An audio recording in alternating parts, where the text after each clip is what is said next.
ರಾಗ ಅನುರಾಗ. ಆಗ ಮಂತ್ರಾಲಯ ಇದೇ ಇರಲಿಲ್ಲ, ರೋಡ್ ಇರಲಿಲ್ಲ, ಯಾವುದು ರೋಡ್ ಇರಲಿಲ್ಲ. ಇಷ್ಟೇಷ್ಟು ಕಚ್ಚಾ ರೋಡು, ಹಳ್ಳ ಕೊಳ್ಳುಗಳು, ಅದು ಅಂಥ ಒಂದು ಯಾವ ವಿಧವಾದಂಥ ಸೌಲಭ್ಯಗಳು ಇರಲಿಲ್ಲ.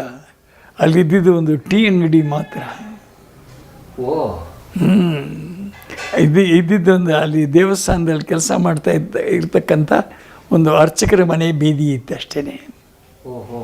ರಾಜ್ಕುಮಾರ್ ನಾವು ರಾಯಚೂರಿಗೆ ಹೋದಾಗ, ಗುಲ್ಬರ್ಗಾಗೆ ಹೋದಾಗಲೆಲ್ಲ ಅಲ್ಲಿ ಒಂದು ದಿವಸ ಮಂತ್ರಾಲಯದಲ್ಲಿ ಇದ್ದುಬಿಟ್ಟೆ ನಾವು ಹೋಗ್ತಾ ಇದ್ದಿದ್ದು ಮ್ಯೂಸಿಕಲ್ ನೈಟ್. ಅಲ್ಲಿ ಸಾಯಂಕಾಲ ರಾಜ್ಕುಮಾರ್ 7 ಗಂಟೆಗೆ ಮಂತ್ರಾಲಯದಲ್ಲಿ ಎಲ್ರಿಗೂ ಭಕ್ತಾದಿಗಳಿಗೆ ಅವರ ಭಕ್ತಿಗೀತೆಗಳ ಒಂದು ಉಣಬಡಿಕೆ. ಅದೊಂದು ಅಬೌಟ್ 1.5 hours ರಾಜ್ಕುಮಾರ್ ಅವರು ಭಕ್ತಿಗೀತೆಗಳನ್ನು ಹಾಡಿ ಎಲ್ಲ ಹೋಗೋರು. ಆ ಥರ ಒಂದು ಅವರಿಗೆ ಆ ಮಂತ್ರಾಲಯ ಮಾಡಿದ್ದು ಅದು ಎಂಥ ಪರಮ ಭಕ್ತರಾಗ್ಬಿಟ್ರು ಅಂತಂದರೆ ರಾಜ್ಕುಮಾರ್ ಅವರು.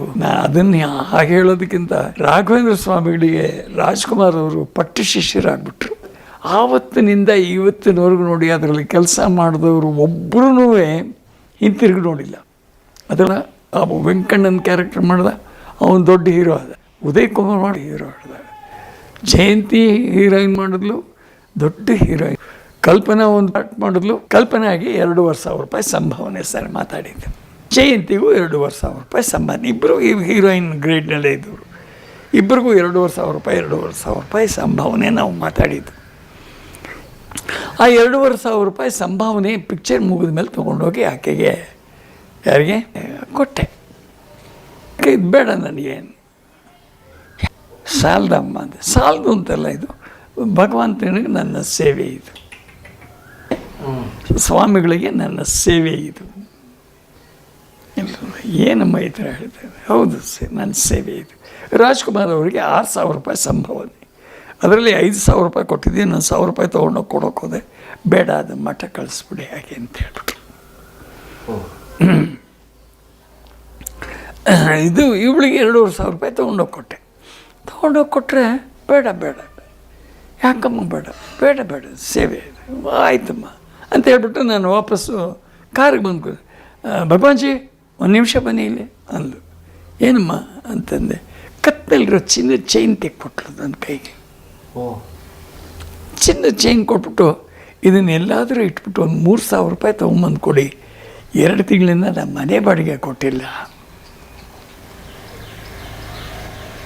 ಅಂದು. ಅಯ್ಯೋ, ಆ 3,000 ರೂಪಾಯಿ ನಾನೇ ಕೊಡ್ತೀನಿ, ಕೊಟ್ಬಿಡಮ್ಮ ಅಂತ. ನಾನು ಈ 900 ರೂಪಾಯಿ ಸೇರಿಸಿ ಕೊಟ್ಬಿಡ್ತೀನಿ, ನೀನು ಕೊಟ್ಬಿಡಮ್ಮ ಅವರಿಗೆ.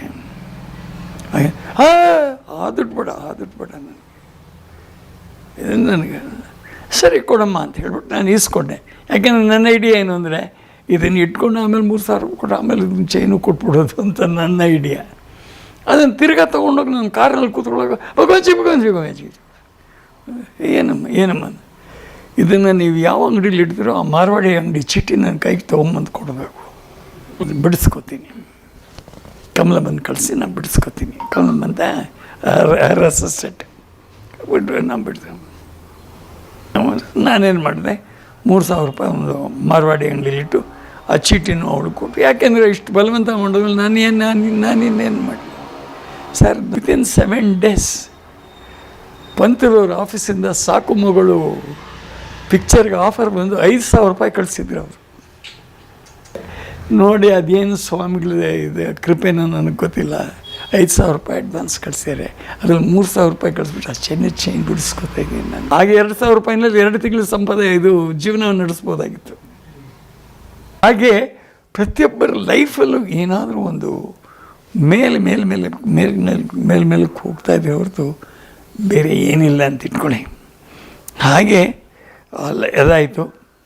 ಇದೆಲ್ಲ ನರಸಿಂಹಮೂರ್ತಿ ತಿರ್ಗಾ ಬಂದರು ನಮ್ಮ ಹತ್ರಕ್ಕೆ. ಮಂತ್ರಾಲಯ ಮಾಡಿದಿರ, ಅದ್ರ ಡಿಸ್ಟ್ರಿಬ್ಯೂಟ್ರ್ ನಾನೇ, ಎಷ್ಟು ದುಡ್ಡು ಕೊಟ್ಟಿದೆ ಅಂತ ನನಗೆ ಗೊತ್ತು, ನಾನು ಇವಾಗ ಕಷ್ಟದಲ್ಲಿದ್ದೀನಿ, ನನಗೊಂದು ಚಿತ್ರ ಮಾಡಿಕೊಡ್ರೆ ನೀವು. ಒಳ್ಳೆ ಚಿತ್ರ, ಒಳ್ಳೆ ಕತೆ ಸಿಕ್ಕಿದ್ರೆ ನಾವು ಮಾಡ್ಕೊಡ್ತೀವಿ. ನಿಮಗೆ ನಾವು ಇದನ್ನು ಮಾಡಿಕೊಟ್ಟಿದ್ದೀವಿ, ಯಾವುದನ್ನು ಕರ್ಣ್ಯ ಕುಟುಂಬದ ಕಣ್ಣು ಮಾಡಿಕೊಟ್ಟಿದ್ದೀವಿ, ಕುಲವನ್ನು ಮಾಡಿಕೊಟ್ಟಿದ್ದೀವಿ. ಹಾಗೆ ಯಾವುದೋ ಒಂದು ನಾವೆಲ್ ಇದ್ರೆ ತೊಗೊಬನ್ನಿ ನಾವು ಮಾಡಿಕೊಡ್ತೀವಿ ಅಂತ ಅಂದ್ಬಿಟ್ವಿ. ಅಯ್ಯೋ ಅದಕ್ಕೆ ಒಳ್ಳೆ ಕಥೆನೇ ಇದೆ. ನನ್ನ ಸೋದರ ಎಳಿಯ ಬರೆದಿರೋದು ಒಂದು ಒಳ್ಳೆ ಕಥೆ ಇದೆ. ಅದನ್ನು ನೀವು ಮಾಡೋಕ್ಕೆ ಮನಸ್ಸು ಮಾಡಿದ್ರೆ ನಾನು ಕೊಡ್ತೀನಿ ಕಥೆನಾದರೂ.